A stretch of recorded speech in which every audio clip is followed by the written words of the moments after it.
It began with a single, unspoken rule taught not with words, but with a look of pure terror passed from parent to child. The rule was simple.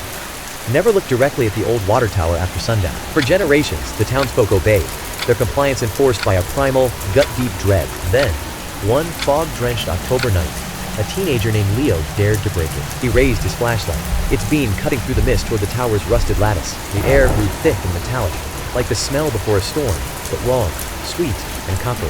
From the darkness above, a sound emerged. Not a groan of metal, but a wet, rhythmic scraping, like something massive being dragged across the iron. And in that moment, Leo understood the true cost of profound silence. In Blackwater Mill, the single ironclad rule is simple.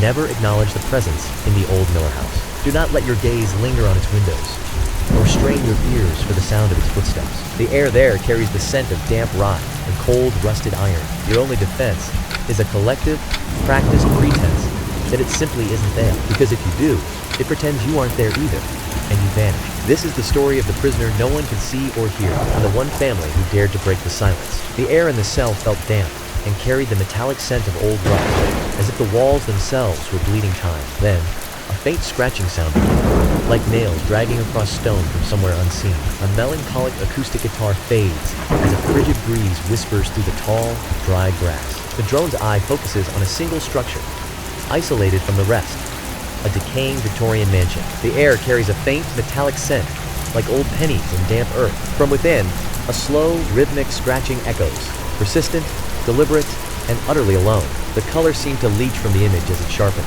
Blackwater Mill was postcard-perfect, with bake sales, a volunteer fire department, and generations of families like the Carters. Writer John Carter, seeking quiet after his father's death, moved his wife Sarah and their 9-year-old daughter Lily into a cottage on Sycamore Lane. They were welcomed with pies and polite, practiced smiles. John, a man who noticed details, saw the cracks in the idol. The air grew heavy with the scent of damp earth and ozone, a metallic tang that clung to the back of his throat. A neighbor, Mrs. Gable, offered Sarah a warm smile. Then, her smile vanished, her eyes drifting past Sarah's shoulder toward the old house, a cold dread settling in the space between them. A boy's laughter would abruptly cut off as he made a wide, deliberate arc around a particular stretch of fence. Conversations would fall silent the moment the old Miller place entered view. Paths through the forest would inexplicably bend away from its property line, as if repelled by an unseen force. The town children played a game called Not It, where even a glance at the house meant you lost. But for them, this was no game.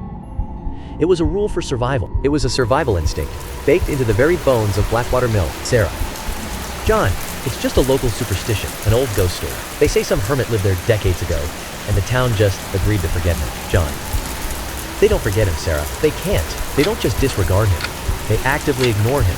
And there's a chilling difference. Mr. Henderson at the post office pulled me aside, his voice dropping to a grave whisper. Some stones are better left unturned, son. He wasn't being folksy.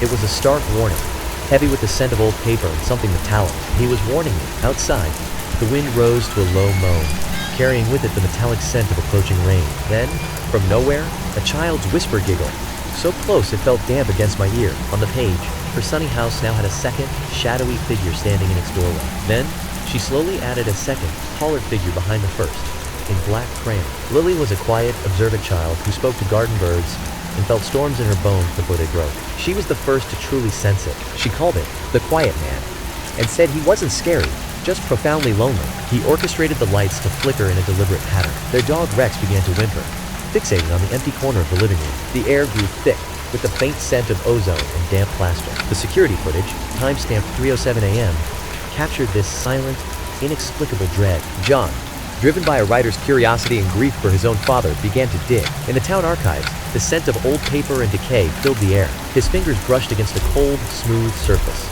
A single black and white photograph from 1912. It showed the entire town standing rigid and proud in front of the then-new mill. At the photograph's edge, a figure blurred in motion. Every surviving copy had his face violently scratched out. The records named him William Miller, but his birth and death shared the same date, October 31st, 1912. That was the exact day they laid the mill's foundation. Sarah's voice grew tight with fear, whispering through the darkness, "John, stop, please." Her words carried the scent of ozone and cold stone. Lily hasn't slept in days. The sticky dread in her voice was palpable. She says the quiet man is crying.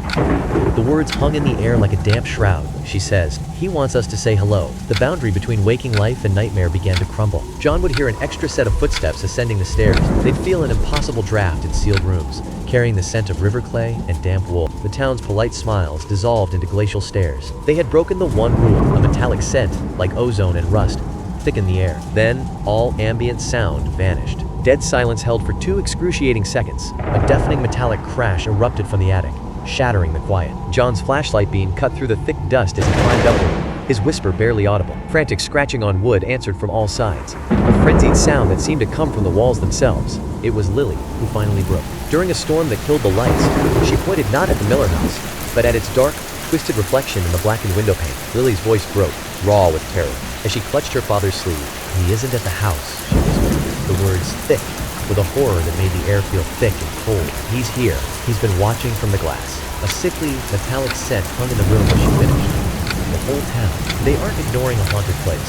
They're ignoring a mirror. They were ignoring the mirror entirely. In every mirrored pane, a faint, tall silhouette stood watching. The realization struck John with the force of a physical blow. The prisoner wasn't inside the house. The house itself was the lock, and every mirrored surface in Blackwater Mill was a keyhole into that confinement. The town's collective refusal to look, their shared denial, was the prison wall that kept that door shut. But the Carters, by noticing the subtle wrongness, by listening to the whispers in the storm, had begun to pick the lock. Outside, the storm raged with a fury that felt personal, a gale that carried the scent of ozone and wet earth.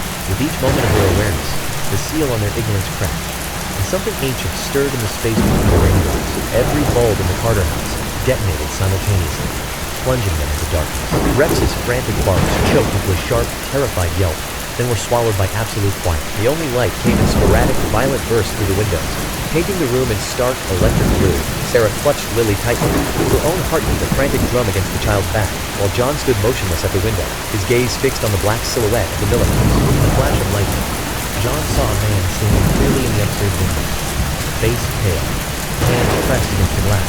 In the next flash, the figure was gone. In the next flash, John saw the figure reflected in the window behind him. Inside the room, John whispered, broken. I see a massive, silent vacuum of sound followed by a deafening, ethereal wail of sorrow that seemed to come from the walls themselves.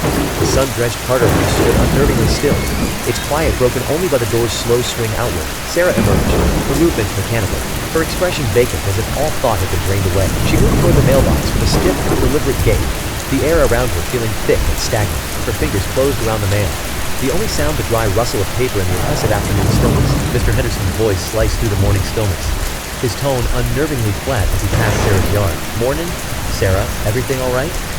The words hung in the damp air like a challenge, not a greeting. A metallic scent, like old pennies in wet soil, clung to the breeze that followed him. Sarah felt the fine hairs on her arms rise, her reply catching in her throat as she watched him disappear down the lane. Mr. Henderson noted the absence of John and Lily that morning. Sarah responded with a placid, vacant smile. Who? In the dark lenses of his glasses, the reflection showed only her standing alone on the porch, with no trace of the others she had mentioned. By the following dawn, for sale sign was planted in the front yard. The Carters vanished without a word. When newcomers inquire about the old Miller house, Blackwater Mill's residents merely avert their gaze. Just an empty old place, they murmur, their voices carrying the scent of damp earth and decay. The air around the property feels thick, clinging to the skin like a cold, unwelcome touch. And in the quiet, a faint scratching whispers from within the walls, as if something has always been waiting there. And they believe it. The prisoner is quiet again. The door is shut. The rule holds. Because in Blackwater Mill, and perhaps in a town far nearer than you believe, the most formidable prison isn't built of stone and iron. It's forged from a word never spoken and a face never glimpsed. The air in the Carters' home now carries only the faint scent of dust and forgotten things. And outside, the night watches through that same glass, holding its breath. The camera drifts closer to the glass, capturing the room's reflection. For a single, fleeting frame as the image dissolves to black, 2 figures materialize in the reflection. John and Lily sit frozen, their hollow gazes fixed outward, condemned to an eternity of silent observation. The world passes by, utterly oblivious to the spectral prisoners watching from just beyond the pane. A final, hairline scratch etches itself across the silent glass.